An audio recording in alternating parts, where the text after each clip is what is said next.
हाय दोस्तों, नमस्कार, प्रणाम। कैसे हैं आप सब। मैं नीलम पांडे अयोध्या से अपने यूट्यूब चैनल में आप सभी दोस्तों का स्वागत करती हूं।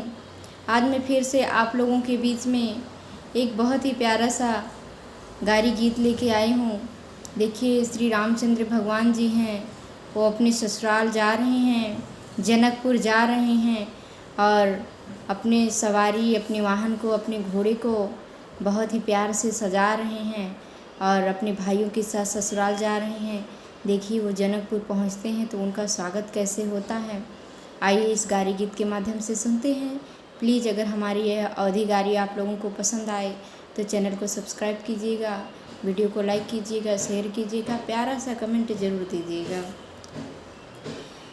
आपने घोड़वा रामयसी की सजाओ ये, अरे आपने घोड़वा रामयस के सजाओ ये, चला भैया चली ससुरारी की, हाँ सीताराम से बनी, अरे चला भैया चली ससुरारी की, हाँ सीताराम से बनी, अरे चला भैया चली ससुरारी की, हाँ सीताराम से बनी। जाई बाराती जनवास में पहुँची, अरे जाई बारात जनवास में पहुँची, सरवाज करत अगुवानी की, हाँ सीताराम से बनी, अरे सरवाज करत अगुवानी की, हाँ सीताराम से बनी।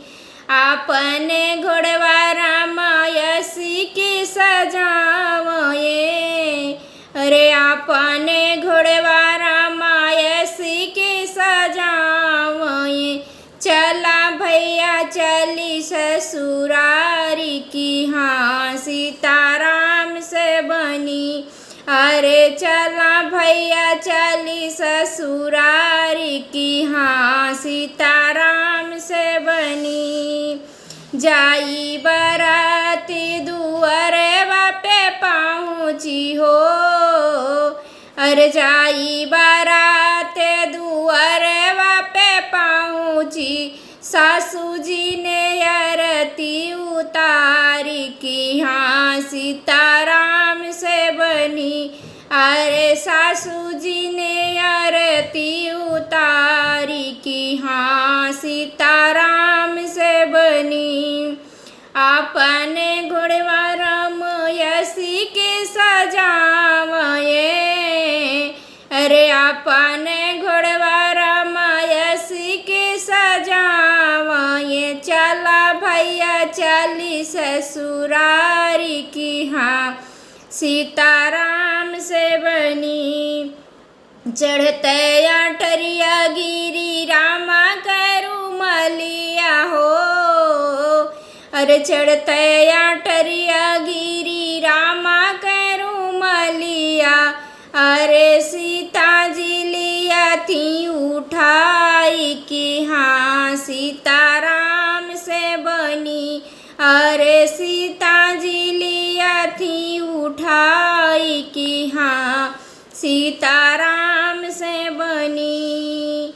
आपने घोड़वा रामयसी के सजाओ ये, अरे आपने घोड़वा रामयसी के सजाओ ये, चला भैया चली ससुरारी की, हाँ सीताराम से बनी।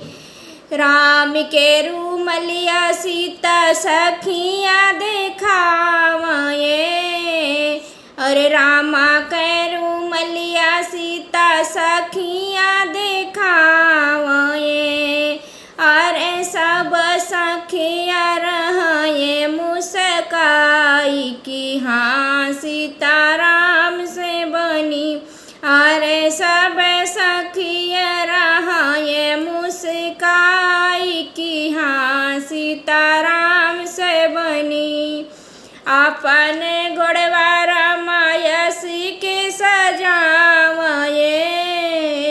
अरे अपने घोड़वा रामायसी के सजावये। चला भैया चली ससुरारी की, हाँ सीताराम से बनी। अरे चला भैया चली ससुरारी की, हाँ सीताराम से बनी। इतनी हो सुंदर राम के रूमलिया। अरे इतनी जे सुंदर राम के रूमलिया। अरे केतना ये सुंदर भगवान की, हाँ सीताराम से बनी। अरे केतना ये सुंदर भगवान की, हाँ सीताराम से बनी। अपने घोड़वा रामायसी के सजावये। अरे अपने घोड़वा रामायसी के सजावये। चला भैया चली ससुरारी की, हाँ सीताराम से बनी। कवन कवन पूजन की हूँ मोरी सखिया हो। अरे कवन कवन पूजन की हूँ मोरी सखिया। अरे बर मिले तुम्हें भगवान की, हाँ सीता